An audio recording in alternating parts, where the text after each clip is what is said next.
Mohon anugerahkan kepada kami kemudahan-kemudahan dalam hidup, bimbingan cara ibadah yang benar, solusi dari setiap persoalan yang dialami.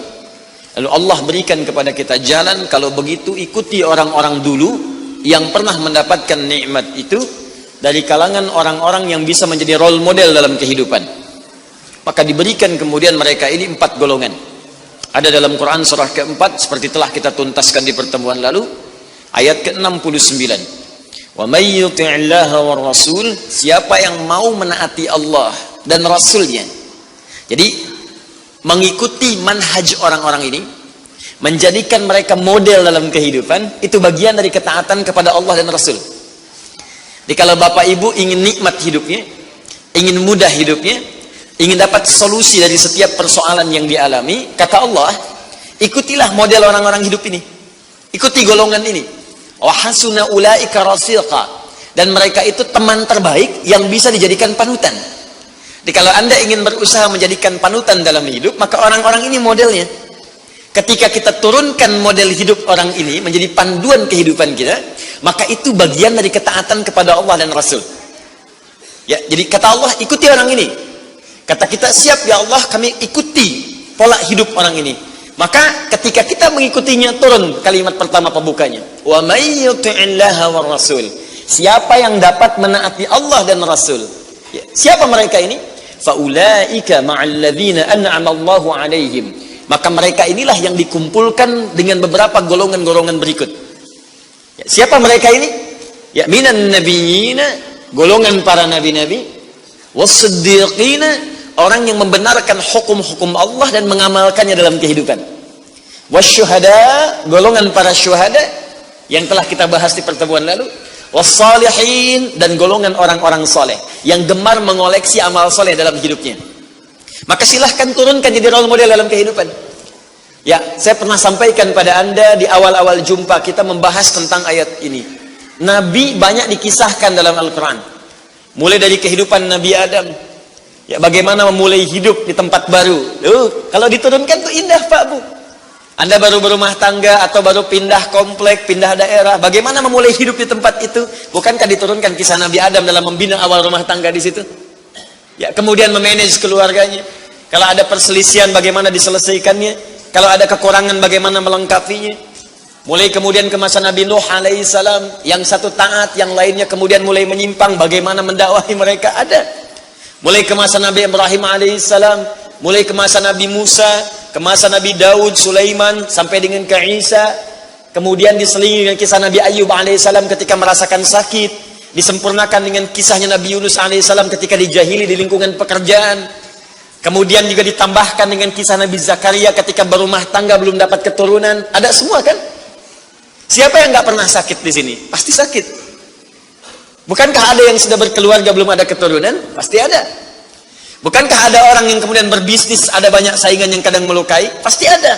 Makanya diturunkan role modelnya untuk kita ikuti. Dari mulai bacaan zikirnya, doa-doanya, cara menyikapinya, sampai juga diberikan oleh Allah jalan untuk menyelesaikannya. Ada. Dan yang paling indah, semua aktivitas nabi-nabi itu semuanya dikumpulkan oleh Allah, kepribadiannya, keteladanannya pada satu orang nabi saja, Nabi Muhammad sallallahu alaihi wasallam. Makanya beliau sempurna. Turun langsung Quran surah keempat di surah yang sama, ayat 163. Ya, inna auhayna ilaika kama auhayna ila Nuhin wan nabiyina min ba'di. Muhammad sallallahu alaihi wasallam, kami telah berikan wahyu kepadamu.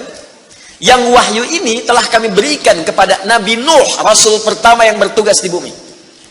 Wan nabiyina min ba'di, dan semua nabi setelahnya. Jadi wahyu yang diberikan pada Nabi Nuh alaihissalam itu sama dengan yang diberikan pada Nabi Muhammad. Cuman perbedaannya ini yang paling menarik. Wahyu yang diberikan pada Nabi Muhammad adalah kumpulan dari semua wahyu yang pernah disampaikan pada Nabi Nuh dan nabi-nabi setelahnya. Mengumpul satu pada contoh ajaran bimbingan Nabi Muhammad SAW. Makanya silahkan Anda cek. Nabi Ayub sakit, bukankah Nabi Muhammad juga sakit? Dan saat sakit Nabi mengajarkan doa. Bahkan kata Nabi, kalau ini dibacakan dosa diampuni. Ya, ada seorang Nabi yang pedagang, pekerja, bukankah Nabi juga pernah berdagang? Ya kan? Ada Nabi Ibrahim pernah dilempari, diusir. Bukankah Nabi Muhammad dilempari di Taif dan diusir dari Mekah? Ada semua. Nabi Musa menghadapi Fir'aun. Bukankah Nabi Muhammad menghadapi Fir'aun di masanya? Abu Jahal, ya?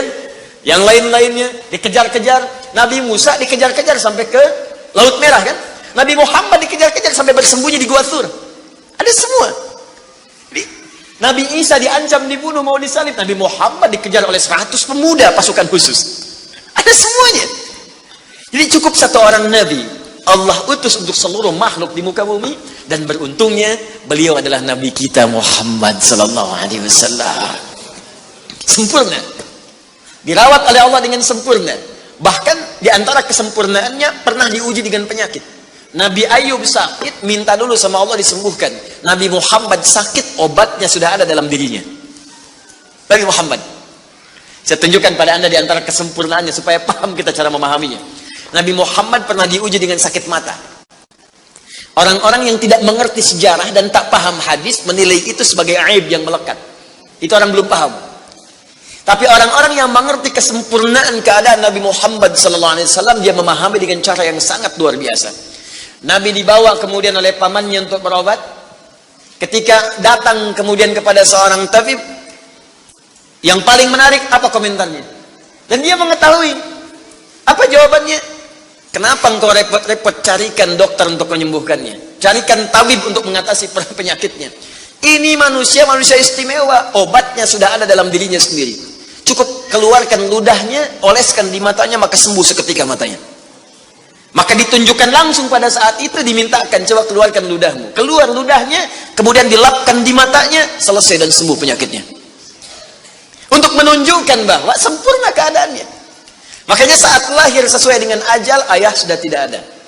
Kemudian ibu cuma sebentar wafat. Kakek cuma sebentar wafat. Paman kemudian wafat. Kenapa sesuai ajal ini wafat? Salah satu hikmahnya kenapa ahli sejarah, supaya Nabi Muhammad SAW disampaikan pesan indahnya bahwa beliau hanya akan langsung dirawat oleh Allah Subhanahu wa taala dan tidak tergantung dengan makhluk. Muhammad. Coba lihat, Bapak Ibu sekalian, Nabi Musa mau berdakwah kepada Fir'aun. Berdoa dulu kan? Masih ingat doanya? Rabbi syrahli wa yassirli wahlul 'uqdatam yafqahu. Lihat, Nabi Musa alaihissalam akan berdakwah kepada Fir'aun yang dahsyatnya luar biasa, berdoa, Rabbi syrahli sadri. Ya Allah, lapangkan jiwaku, sehingga ketika Fir'aun melempariku dengan kata-kata, aku bisa bersabar karena jiwaku lapang. Rabbi syrahli sadri. Minta dulu, baru dikasih. Nabi Muhammad tidak minta, langsung turun ayat. Alam nashrah laka sadrak. Nabi Musa minta, Rabbi syrahli sadri. Ya Allah, mohon lapangkan hatiku. Nabi Muhammad gak minta, turun ayat. Alam nashrah laka sadrak. Bukankah sebelum engkau minta, aku sudah lapangkan hatimu? Makanya Nabi Musa dimarahi Fir'aun, bisa sabar. Nabi Muhammad dilempari dengan batu, bukan kata-kata lagi, lebih sabar. Wa yassirli amri, minta ringankan urusanku. Nabi Muhammad gak minta, turun ayat. Wa nuyassiruka lil yusra. Nabi Isa, mukjizatnya banyak. Di tangannya, oles, sembuh. Masya Allah. Banyak sekali. Penyakit semuanya sembuh. Dengan izin Allah, hidup yang mati. Tepuk, mati. Tapi berapa yang yakin dengan kenabian beliau, lantas memutuskan untuk beriman kepada Allah Subhanahu wa ta'ala? Nabi Muhammad, Allahu Akbar. Cuman kalimatnya turun, Toha, yang paling keras sekalipun langsung masuk Islam. Dan itu kalimat bukan diucapkan oleh Nabi pada saat itu, cuman diajarkan kepada sahabatnya terbatas. Saudarinya Umar mengucapkan, terdengar Toha, masuk Islam. Nabi Isa udah usap-usap, udah bangunin orang dari kubur dengan izin Allah, nggak beriman juga sebagian besarnya. Nabi Muhammad SAW. Maka dari itu keluarkan tuntunan modelnya. Saya ingin, kenapa saya ungkap sedikit ini? Jangan-jangan kita bahas panjang-panjang, ini belum kita keluarkan. Coba, kan tuntunan Nabi itu banyak, dari bangun tidur sampai tidur lagi, ya. Coba keluarkan kemudian tuntunan itu. Mulai hari ini, pekan depan sepekan belajar cara bangun tidur dulu ala Nabi. Besoknya nanti cara makan. Besoknya cara berjalan. Nanti keluarkan bab rumah tangga, bab pekerjaan, bab pemerintahan, bab sakit, bab mengobati, ada semuanya. Cari bukunya Imam Al-Bukhari ya, yang Sahih Al-Bukhari itu. Di situ terkumpul 97 bab. Tinggal kita mau memulai dari yang mana. Baik. Demikian juga dengan siddiqin, dengan syuhada, dengan solihin. Kita ikuti mereka itu, maka digolongkan dalam orang-orang yang taat kepada Allah dan Rasul. Sebelum masuk kepada kalimat selanjutnya, ghairil maghdubi alaihim waladdallin. Sebelum masuk ke sana, maka saya ingin sempurnakan dulu dengan satu kalimat. Jika sudah semua itu kita siapkan, model petunjuk dari Nabi, turunkan dari kalangan siddiqin. Siddiqin itu sederhana. Setiap Anda baca Quran, yakini, amalkan. Siddiqin tuh. Misal, saya mau baca dulu nih. Saya pengen jadi orang ikhlas, baca Al-Ikhlas. Misal, Qul huwallahu ahad, Allahus samad, lam yalid walam yakul lahu. Lihat terjemahannya, lihat keterangannya, yakini itu, jangan ragu. Dan praktekkan dalam hidup. Qul huwallahu ahad, katakan hanya Allah yang esa. Sudah, berarti jangan katakan yang lain lagi. Komit dengan tauhid itu. Komit dengan keislaman kita. Jaga betul dengan baik.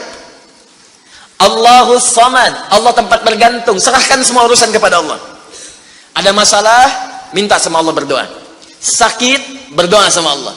Punya persoalan, gantungkan diri kepada Allah. Ikhtiar. Itu ketika kita amalkan seperti itu, baru begitu saja, itu langsung turun sebuah keterangan dari Nabi Sallallahu Alaihi Wasallam. Jika Anda mampu mengamalkan satu surah ini saja, ini rahasia. Ini rahasia. Ada seorang sahabat, hadisnya sahih, dikutip kemudian oleh Sayyid Qutb dalam kitabnya Al-Aqaid Al-Islamiyah. Syekh Muhammad Nasruddin Al-Albani pun mensahihkan hadis ini. Ketika Nabi selesai kemudian menunaikan salat, terdengar seseorang berdoa.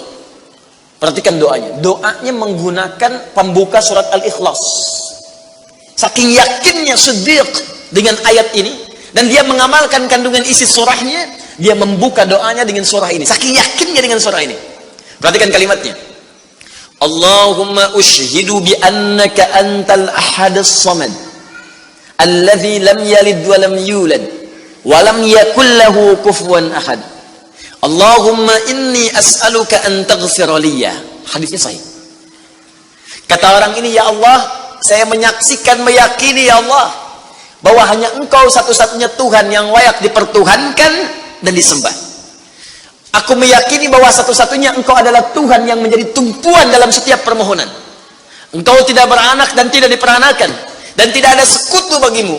Aku nggak minta banyak ya Allah, aku hanya mohon ampuni dosa-dosaku. Begitu selesai kalimat itu diucapkan, terdengar oleh Nabi. Apa keterangan Nabinya? Perhatikan kalimatnya. At-tadri bimadza du'i? Ya fulan, tahu nggak Anda itu baru mengucapkan kalimat apa tadi? Apakah engkau paham? Engkau baru mengucapkan kalimat apa tadi dalam berdoa? Kata orang ini, wallahu wa rasuluhu a'lam. Ya Rasul, saya nggak paham apa yang dimaksudkan kecuali Allah dan Rasul yang lebih mengetahui. Ini adab. Adab, walaupun gini, kalau Anda sedang mengerjakan sesuatu dan Anda paham dengan itu, kalau ada orang lebih pintar daripada kita, ustadz, ulama, apalagi nabi, nanya pada kita, maka adabnya bilang aja nggak tahu.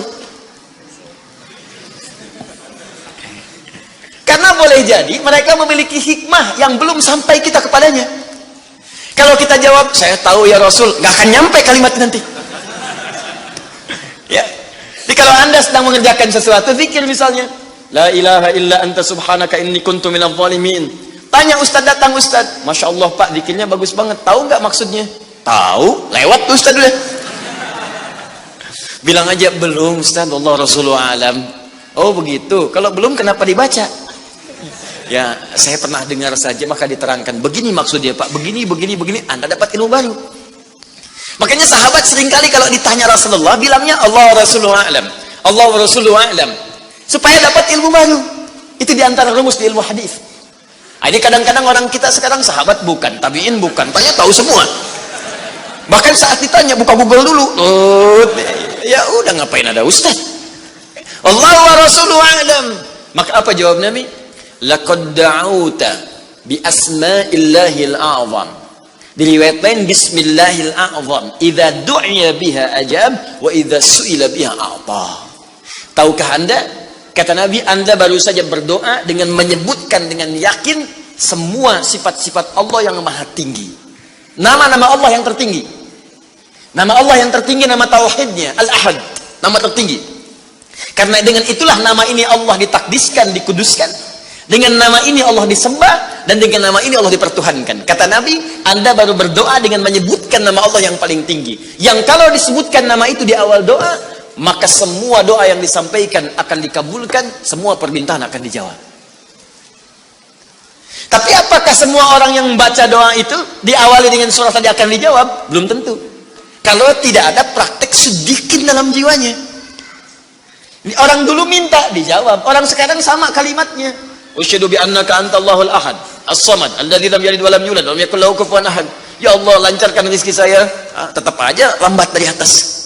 Kenapa? Karena inti ayat itu tidak dipraktekkan dulu. Diyakinkan dalam jiwa kita, benarkan ayat itu, amalkan, pakai dalam doa. Jadi, dan itu buktinya.